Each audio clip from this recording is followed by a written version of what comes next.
இந்த கீரை வந்து கடையில் வாங்கினதாங்க, நம்ம வீட்டு கீரை கிடையாது. நம்ம வந்து எங்கள் வீட்டில் அவர் ஊருக்கு போயிருக்காருன்னு சொன்னேன் பார்த்தீங்களா, அவர் வரும்போது தான் கீரை நிறைய எடுத்துகிட்டு வருவார். முருங்கைக்காயும் இருக்குது அப்படின்னாரு. ஆனால் எனக்கு இன்னும் வீடியோ, நான் சொன்ன மரத்தை ஒரு வீடியோ எடுத்து எனக்கு அனுப்பி விடுங்க அப்படின்னு.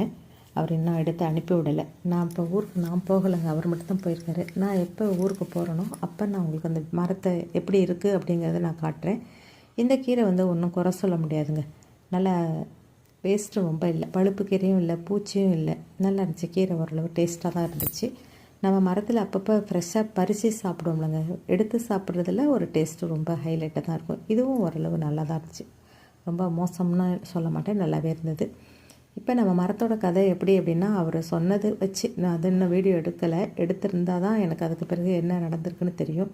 மரம் வந்து நிறைய காற்றுல உடஞ்சி விழுந்துருச்சு அப்படின்னாரு. ஏன்னா நம்ம வந்து ஃபஸ்ட் ஃப்ளோருக்கு இருக்கிறோம்லங்க, வீடு நம்ம சொந்த வீடு தான். கிரவுண்ட் ஃப்ளோர் ஃபுல்லாக நாங்கள் சும்மா தான் வச்சுருக்கோம். ஃபஸ்ட் ஃப்ளோரில் இருக்கிறப்ப அதுக்கு மேலே மொட்டை மாடி, அது டெரஸ்ஸு. அந்த டெரஸோட கைப்பிடி சுவர்லலாம் நமக்கு இருக்குதுன்னு சொல்லுவோம் பார்த்தீங்களா, கீரை வந்து அந்தளவுக்கு தொட்டுக்கிட்டு நிற்கும். இப்போ வந்து நாங்கள் இல்லை, யாராவது வெட்டிட்டு போயிடுவாங்க, ஆள் இல்லைன்னு வச்சுக்கோங்களேன்.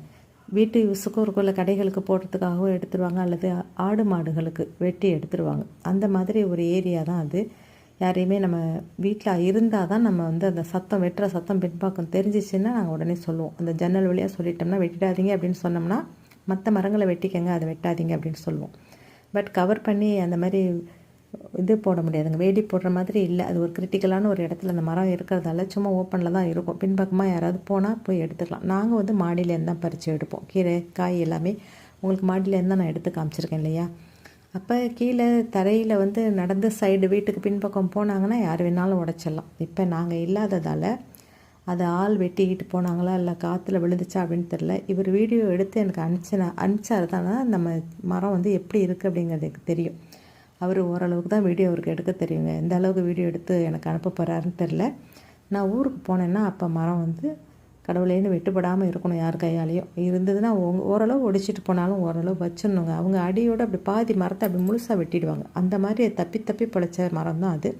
இந்த குச்சிகள் வந்து நமக்கு சூப் போட்டு காமிச்சிருக்கேன். நம்ம மணத்தக்காளி கீரை குச்சி, இந்த முருங்கைக்கீரை குச்சிலலாம் உங்களுக்கு சூப் போட்டு நம்ம சேனலில் இருக்குது. நம்ம சேனலை இன்னும் சப்ஸ்கிரைப் பண்ணாமல் இருக்கீங்க, சப்ஸ்கிரைப் பண்ணிவிட்டு ஆல் அப்படிங்கிற அந்த பட்டனை நீங்கள் தொட்டு வச்சிட்டிங்கன்னா உங்களுக்கு நோட்டிஃபிகேஷனில் வந்துடும். நம்ம எல்லா வீடியோவும் நீங்கள் பார்த்துக்கலாம். அப்போ சப்ஸ்கிரைப் பண்ணிவிடுங்க, அப்போ தான் உங்களுக்கு பார்க்க முடியும். சப்ஸ்கிரைப் பண்ணாமல் நம்ம வீடியோ சேனலில் எல்லாத்தையுமே தேட முடியாதுங்க. இந்த வீடியோ பிடிச்சிருந்தா